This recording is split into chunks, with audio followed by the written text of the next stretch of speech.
En un imperio donde los humanos eran esclavos encadenados y las princesas alienígenas lo tenían todo menos libertad, un encuentro prohibido encendió una chispa que ninguna tradición pudo sofocar. Él, un prisionero humano temido incluso por sus capataces; ella, una heredera marcada por el deber y el deseo. Lo que comenzó como un juego de poder en un calabozo húmedo se convirtió en un incendio capaz de devorar imperios enteros. Helena de la casa de Jade había crecido rodeada de mármol brillante, banquetes interminables y sirvientes que obedecían cada suspiro. Desde niña se le había enseñado que la corona no era un privilegio, sino una jaula dorada. Sonreír cuando debía sonreír, callar cuando debía callar, elegir amantes por conveniencia, aliados por poder, palabras por cálculo.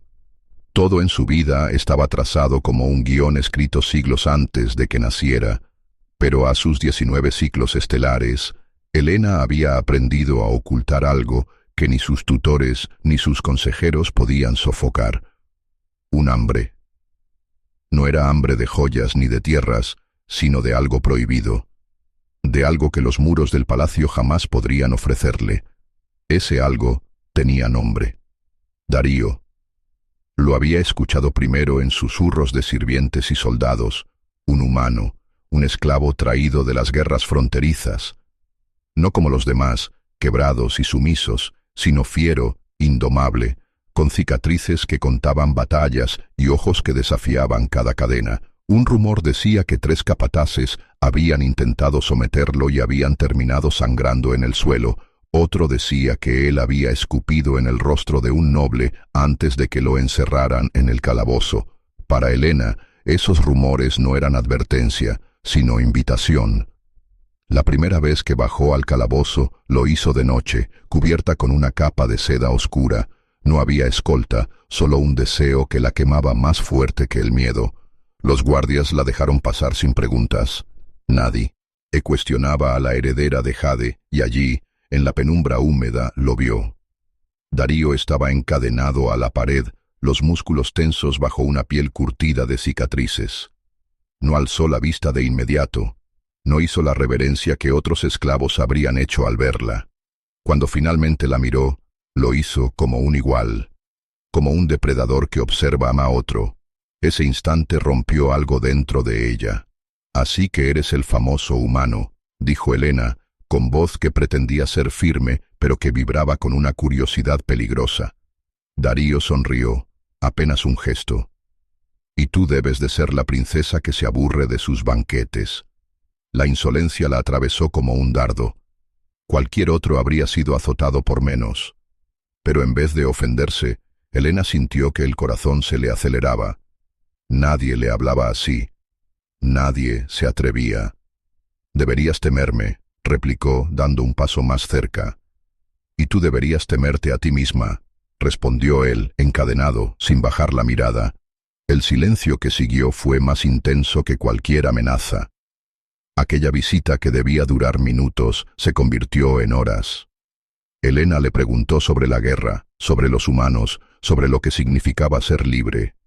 Él respondió con crudeza, con frases que raspaban, pero también con una franqueza que ningún cortesano jamás le había ofrecido. Entre palabra y palabra, la tensión creció como un hilo invisible que los ataba a ambos. Cuando finalmente salió del calabozo, lo hizo con las manos temblorosas y los labios secos, como si hubiera corrido una batalla en secreto. Esa noche no durmió. Helena comprendió lo que nadie en la corte debía saber. Había encontrado algo real, algo peligroso, algo que podría consumirla, porque Darío no era solo un prisionero, era la chispa de un incendio que ella misma estaba a punto de encender. Helena volvió al calabozo al día siguiente, y al siguiente, y al siguiente. Lo hacía bajo pretexto de inspecciones o ejercicios de disciplina, pero en realidad, cada visita era una rendición disfrazada. Se decía a sí misma que iba para comprender a su enemigo, para estudiar la mente de aquel humano rebelde. Pero en lo más profundo, lo sabía. Iba porque lo necesitaba. Darío era diferente. No solo porque no la temía, sino porque parecía disfrutar del juego. Cada vez que ella lo interrogaba, él devolvía una pregunta más cortante. Cada vez que intentaba imponerse, él respondía con una sonrisa que no pedía perdón. Esa tensión se convirtió en un duelo. Una noche, Elena descendió sola otra vez. Llevaba un vestido verde de gala, aún perfumada de un banquete donde consejeros habían discutido alianzas que a ella ya no le importaban. Caminó hasta las rejas y ordenó a los guardias retirarse. «¿Otra vez aquí, princesa?», dijo Darío, levantando la vista. La cadena en su cuello tintineó, pero no lo doblegaba. «¿Todavía no me has dicho por qué desobedeces tanto?», respondió ella. Él rió suavemente. «Porque no soy un perro». Elena sintió cómo sus mejillas ardían. No de vergüenza, sino de furia mezclada con algo que no se atrevía a nombrar. Se acercó, deslizando sus dedos sobre la fría barra metálica. «Podría mandar a que te ejecuten esta misma noche», susurró. Darío inclinó la cabeza, observándola como si la desnudara con la mirada. «Y podrías quedarte con las ganas el resto de tu vida». Ese desafío la encendió. Sin pensarlo, abrió el candado. Los grilletes cayeron al suelo con un estrépito metálico. Los guardias estaban demasiado lejos para ver lo que ocurría, y ella no pensaba explicarlo. Darío se puso de pie, alto, imponente, mucho más de lo que Elena había imaginado. Por primera vez, él fue libre frente a ella. «¿Qué vas a hacer ahora, princesa?», preguntó, dando un paso que borró toda la distancia entre ambos. Elena tragó saliva. Parte de ella quería retroceder, recordar las reglas de su linaje, el deber con su casa, pero otra parte, más fuerte, más hambrienta, se inclinó hacia el peligro. «Lo que quiera», respondió, casi sin voz. Entonces comenzó el juego. Darío no la tocó de inmediato. Paseó alrededor de ella como un cazador que mide a su presa, probando su valor, esperando a que retrocediera. Pero Elena no lo hizo. En su lugar, giró para enfrentarlo, levantando el mentón como una reina que no se deja intimidar. El silencio estaba cargado. El calabozo, húmedo y oscuro, se transformó en un escenario íntimo donde dos voluntades luchaban por dominar al otro. Él levantó la mano, acariciando con los nudillos la seda de su manga. No fue un gesto brusco, sino una declaración. «Yo puedo tocarte, aunque no deba». Ella no se apartó. «Sigues siendo mi prisionero», dijo Elena, aunque su voz tembló.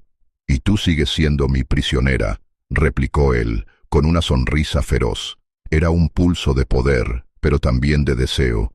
Cada palabra, cada mirada, era una cadena invisible que se apretaba más. Elena comprendió que, aunque lo había liberado físicamente, era ella quien había caído en sus manos.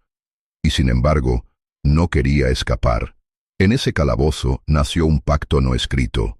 Él no doblaría la rodilla y ella no exigiría sumisión. En su lugar se enfrentarían como iguales, cada encuentro una batalla, cada palabra un filo. Esa noche, cuando Elena salió del calabozo, el eco de la puerta resonó como un tambor de guerra, porque lo que había empezado como un capricho se había convertido en un incendio. Sabía que jugaba con fuego, pero por primera vez en su vida no le importaba quemarse. Elena sabía que su juego con Darío no podía permanecer en secreto por siempre. Los muros del palacio tenían más oídos que piedras, y cada paso suyo era observado por sirvientes y consejeros que vivían para llevar rumores a la corte.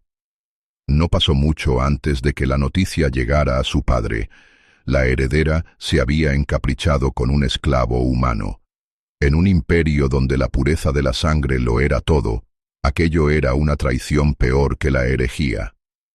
El Consejo de Ancianos se reunió en el salón de mármol, exigiendo pruebas de su lealtad. Elena, con la frente en alto, defendió a Darío. «No es un esclavo común», dijo con voz firme. «Es un guerrero, un hombre con más fuerza que 10 de nuestros campeones». Los ancianos rieron. Su padre la observó con ojos fríos, cansados de su rebeldía, y fue entonces cuando decidieron darle una lección. Si Darío era tan fuerte, que lo demostrara en la arena. La arena de sangre no era un espectáculo cualquiera, era un juicio, un teatro de muerte donde los esclavos eran lanzados contra bestias o campeones para deleite de la nobleza. Allí se medía el valor, y allí se quebraban las esperanzas. Helena trató de impedirlo, pero fue inútil. Cuando los guardianes arrastraron a Darío hacia la arena, encadenado y desarmado, los vítores del pueblo rugieron como una tormenta. Miles de ojos observaban, esperando ver a un humano reducido a pedazos, como siempre había ocurrido. Pero esa tarde la historia cambió. El primer adversario fue un guerrero de la Casa de Hierro, una montaña cubierta de placas metálicas, armado con un hacha gigantesca. Darío no tenía más que sus manos desnudas y el polvo bajo sus pies. Helena contuvo el aliento cuando el coloso cargó, y en 3 movimientos, Darío lo derribó. Una llave, un giro, un crujido seco. El gigante no volvió a levantarse. Los vítores se convirtieron en murmullos. Luego vinieron 2 campeones juntos, hoces como panteras, con espadas curvas que relucían bajo el sol. Atacaron coordinados, como sombras danzantes. Darío esquivó, bloqueó, giró con una furia salvaje que parecía coreografía de batalla. Uno cayó con el cuello roto, el otro con la espada clavada en su propio pecho, arrebatada en un instante por manos humanas. El público, antes sediento de sangre, empezó a rugir con un fervor distinto. No estaban presenciando la humillación de un esclavo. Estaban viendo nacer a un monstruo. Cuando el cuarto adversario cayó, Helena comprendió que Darío ya no luchaba solo por sobrevivir. Luchaba para demostrar al imperio entero que no podía ser encadenado. El clímax llegó con el último campeón, el general Khan Baylor, gloria viviente de la Casa de Jade, veterano de 100 campañas. Su armadura estaba grabada con runas de victorias pasadas, y su lanza había atravesado a más enemigos de los que Darío había conocido. El silencio se apoderó de la arena. Incluso los ancianos dejaron de sonreír. El duelo fue brutal. Baylor atacaba con disciplina militar, Darío respondía con instinto salvaje. El sonido del metal contra hueso resonaba como truenos. Cada impacto levantaba polvo y sangre. Helena observaba con el corazón desbocado, incapaz de gritar, incapaz de respirar. Al final, con un giro imposible, Darío rompió la lanza y hundió los fragmentos en el pecho del general. El coloso cayó de rodillas y con él cayó el silencio absoluto sobre la arena. Entonces algo ocurrió que nadie esperaba. Darío no se arrodilló, no suplicó clemencia. Se volvió hacia el palco real, donde Helena estaba de pie, y alzó los brazos ensangrentados hacia ella, como proclamando: «No soy tu prisionero, soy tu igual». La multitud explotó en rugidos. No gritaban el nombre de la Casa de Jade, gritaban el de él: «Darío, Darío, Darío». Helena, temblando, dio un paso al frente. Podía sentir la mirada de su padre y de todo el consejo sobre ella, esperando que condenara al humano. Pero en vez de eso, levantó la voz. «Él no es un esclavo, él es mío». El grito resonó como un trueno. Los nobles se escandalizaron, el pueblo rugió con furor, y en ese instante el destino del imperio cambió para siempre. La princesa había reclamado públicamente a un esclavo humano como su campeón, su guardián, y quizás algo más. La arena de sangre no había quebrado a Darío, lo había coronado. El eco de la arena de sangre no tardó en sacudir todo el imperio. Lo que debía ser la humillación de un esclavo se había convertido en el nacimiento de una leyenda. Darío, el humano rebelde, había derrotado a los campeones de la Casa de Jade y al mismísimo general Khan Baylor, arrancándole la gloria con las manos desnudas, y lo había hecho bajo la mirada de la heredera. Helena, al proclamarlo como suyo, había incendiado siglos de tradición en una sola frase. Para el pueblo, aquello fue un gesto de valentía y pasión. Para la nobleza, fue una herejía, un desafío abierto contra todo lo que mantenía unido al imperio. Los consejeros exigieron una reunión urgente en el Salón del Trono. Aquel lugar, que siempre había sido un teatro de solemnidad, ahora estaba cargado de tensión y cuchicheos. Las columnas de jade parecían observar el debate como testigos mudos de la traición que se gestaba. Helena entró con la frente erguida, los pasos firmes y el corazón en llamas. A su lado, despojado de cadenas y con una simple túnica, caminaba Darío. No necesitaba armadura para imponer respeto, las cicatrices en su piel y la mirada indomable eran suficientes.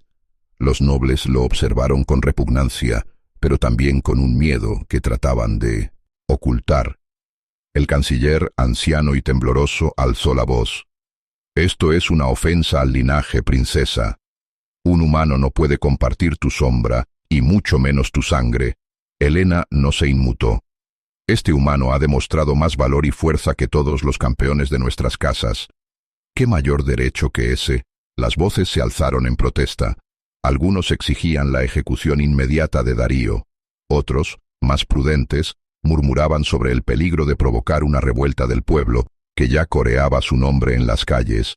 Fue entonces cuando Darío, hasta entonces silencioso, dio un paso adelante.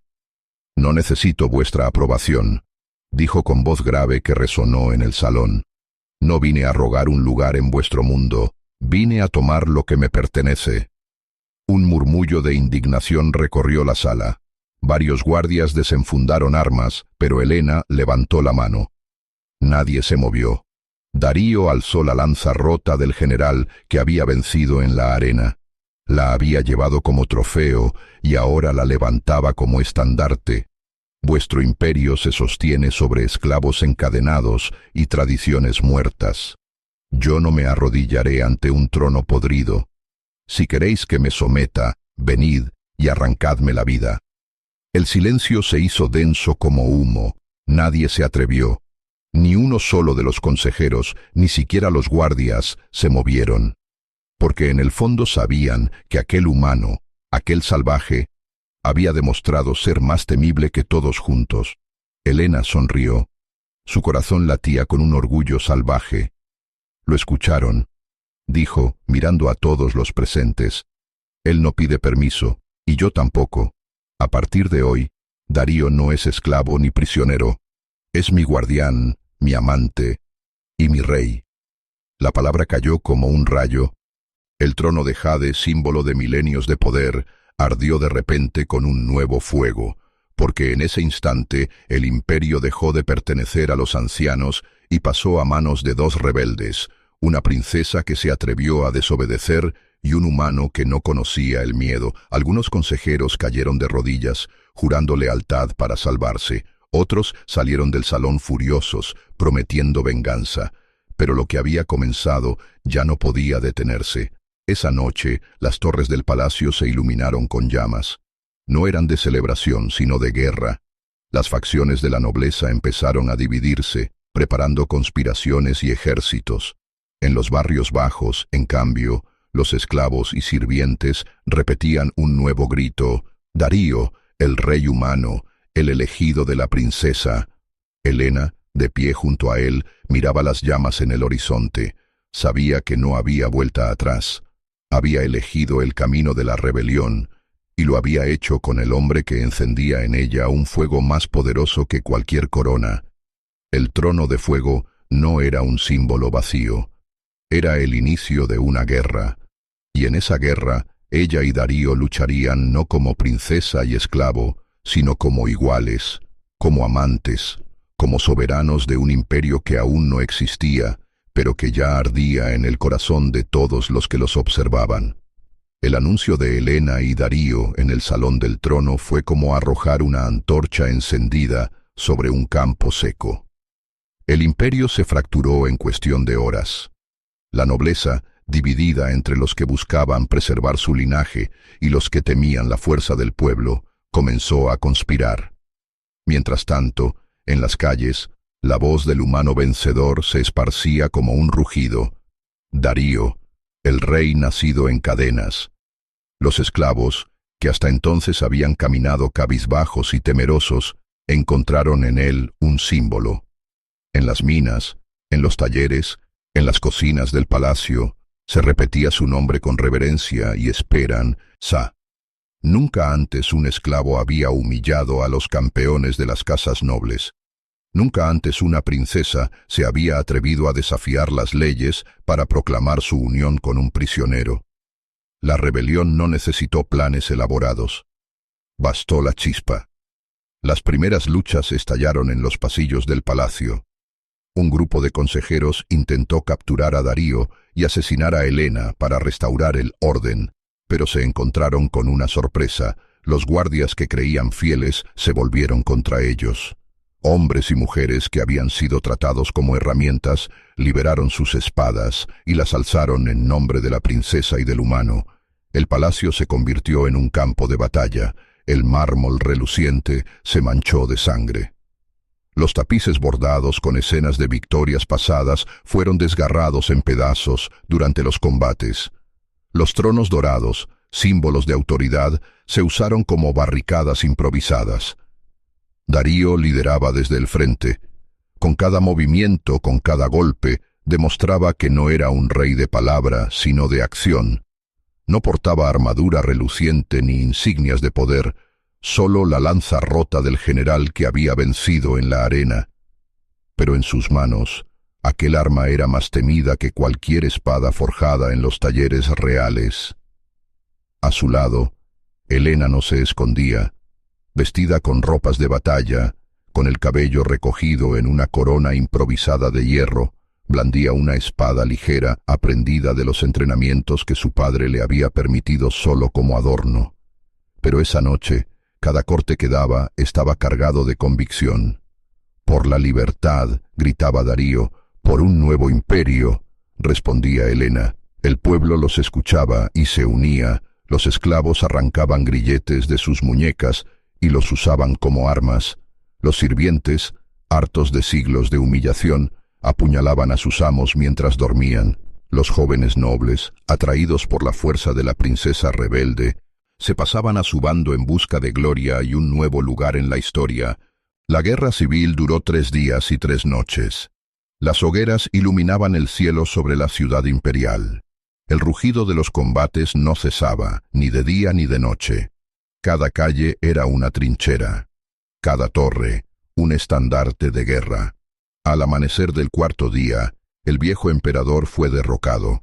Se negó a salir de su sala privada, rodeado de consejeros que murieron uno tras otro. Finalmente, fue llevado ante su hija y ante el humano. Helena lo miró con ojos fríos, y por primera vez, el hombre que la había tratado como un peón bajó la vista. «Has destruido la casa de tus ancestros», escupió él.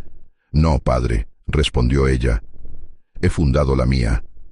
El pueblo se congregó en la plaza central. Un mar de voces, cuerpos y banderas improvisadas.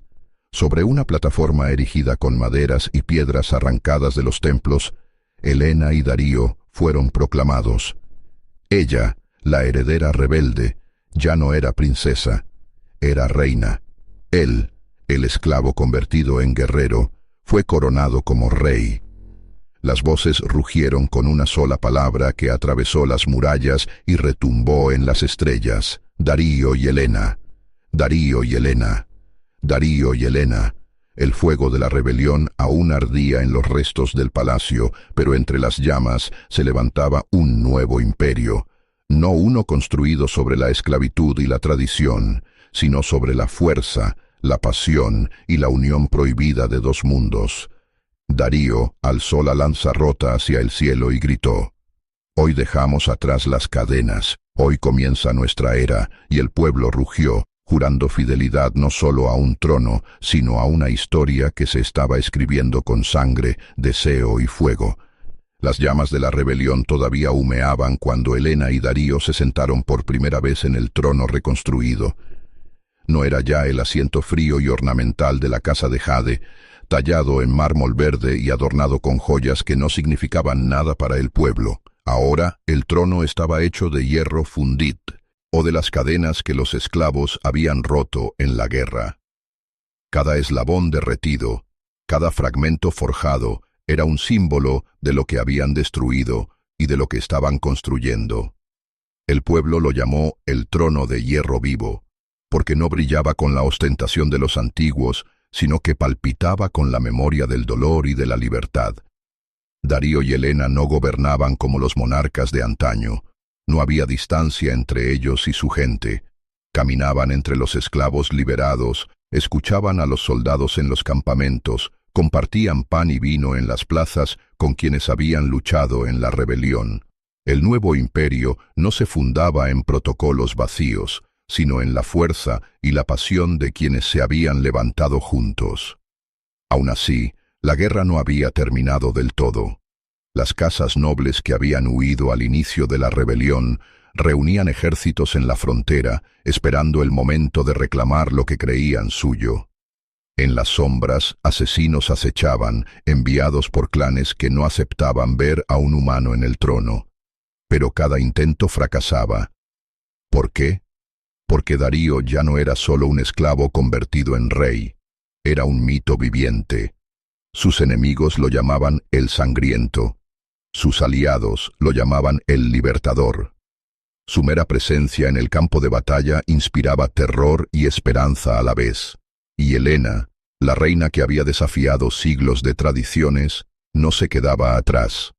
Su voz resonaba en los consejos, su mirada atravesaba a los embajadores que venían a negociar. Ella era la estratega, la diplomática, la que convertía la furia de Darío en dirección y propósito. Juntos formaban un equilibrio imposible. Él, la fuerza indomable. Ella, la inteligencia ardiente. La unión de ambos no era solo política, era deseo, era fuego. La pasión que había nacido en un calabozo prohibido ardía ahora en las cámaras del palacio, y de esa unión nacería un linaje que marcaría la historia. Los cortesanos murmuraban que cada caricia entre ellos era un juramento, cada beso, un tratado de paz sellado con fuego. Pronto, los mapas del imperio comenzaron a cambiar. Las colonias que habían sido explotadas por siglos juraron lealtad voluntaria al nuevo trono. Los esclavos de otros mundos enviaban mensajeros rogando ser liberados, y aunque la guerra continuaba en ciertos rincones, el imperio ya no se sostenía en el miedo, sino en la promesa de un futuro diferente. En la plaza central de la capital, donde todavía se podían ver cicatrices de fuego en los muros, se erigió una estatua colosal. Darío, con la lanza rota alzada hacia el cielo, y Helena a su lado con una corona de hierro vivo. No estaban retratados como soberanos distantes, sino como guerreros de carne y hueso, con las marcas de la batalla aún visibles en sus cuerpos. La inscripción en la base decía: de las cadenas nació un rey, de la rebeldía una reina, de su unión un imperio eterno. Con el tiempo, la memoria de la antigua casa de Jade se desvaneció como cenizas en el viento. Los cronistas hablaron de ellos como los fundadores de una nueva era. Una era en la que el amor prohibido y la guerra feroz se entrelazaron para forjar algo indestructible. Algunos los veían como héroes, otros como tiranos. Pero nadie podía negarlo. Darío y Helena habían cambiado para siempre el curso de la historia. Y cada generación que siguió escuchó la misma advertencia en las canciones y relatos. No subestimes la pasión de un corazón encadenado, no subestimes el fuego de una reina que se atreve a amar, porque aquel imperio no fue escrito con tinta en pergaminos, sino con sangre, deseo y llamas. Un imperio forjado en pasión y guerra,